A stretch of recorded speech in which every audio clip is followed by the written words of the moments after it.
And now, your Precision 18 forecast. News 18. Weather from where you live.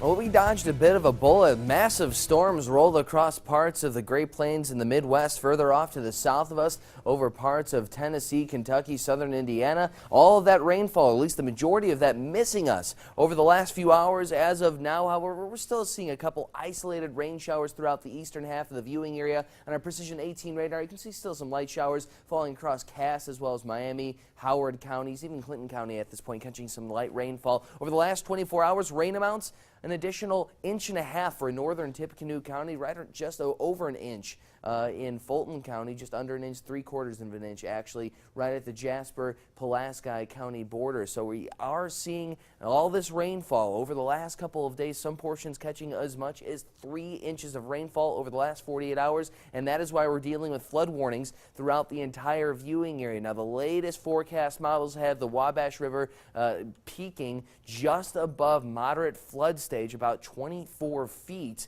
by Saturday afternoon. So flooding will peak by Saturday afternoon, but it's likely that the flooding will stick with us for at least the week to come, if not longer than that. As of right now, we are staying dry here in Lafayette. It's 53 degrees, mild conditions for the time being, and it's likely that temperature will continue to warm up. We're looking at temperatures throughout the viewing area, actually pretty mild. Notice off to the north of us, while it's 53 in Lafayette, it's 13 degrees cooler in Rensselaer, but a little bit warmer off in Crawfordsville, 55 degrees, 53 in Rossville as well. Actually, what's happening right now is we actually have the cold front just off to the west of us, so we're getting the nice warm conditions here in Lafayette. Further off to the north, not so much. That's not exactly the case. Temperatures are in fact expected to warm up to around 57 degrees by 10 a.m. That will be your high temperature for the day. Thereafter, the cold front moves in. Those temperatures begin to fall. Will drop off to around the mid to low 40s by your lunch hour, 3 p.m. 43 degrees at that point. Mainly cloudy skies, but also notice those winds on the back end of this cold front.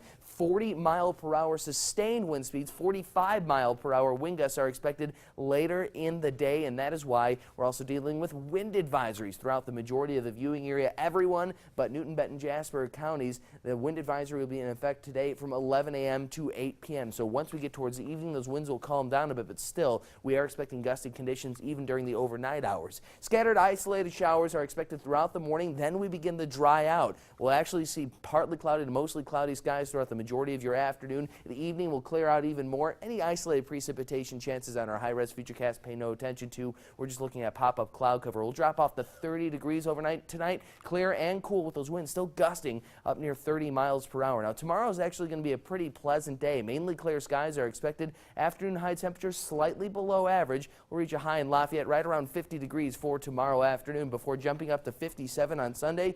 Really, all in all, a pleasant weekend ahead of us, just cooler than average, at least tomorrow. 57, so slightly above average for Sunday. Another slight chance of rain arrives come Monday afternoon and evening, lingering into Tuesday morning. Temperatures hit the mid-50s those days, as well as Wednesday. Mostly sunny skies Wednesday, midweek of next week looking nice, before jumping back up to 66 come next Thursday. Like you mentioned, some isolated showers this morning, but the worst is over. Yeah, the worst is over, and the majority of the really bad weather, the stuff we were expecting, that squall line, that line of thunderstorms, actually took a turn southward during the overnight, late night hours last night. So we actually dodged a bullet with that storm moving southward. A lot of very bad storms, plenty of tornado warnings, severe thunderstorm warnings over the last really 12 hours far off to the south of us. Here at home, things are looking a little calmer. A few light showers this morning. Aside from that, we'll be remaining dry the rest of the day. Looks like spring is finally here. Yes. Cameron, thank you.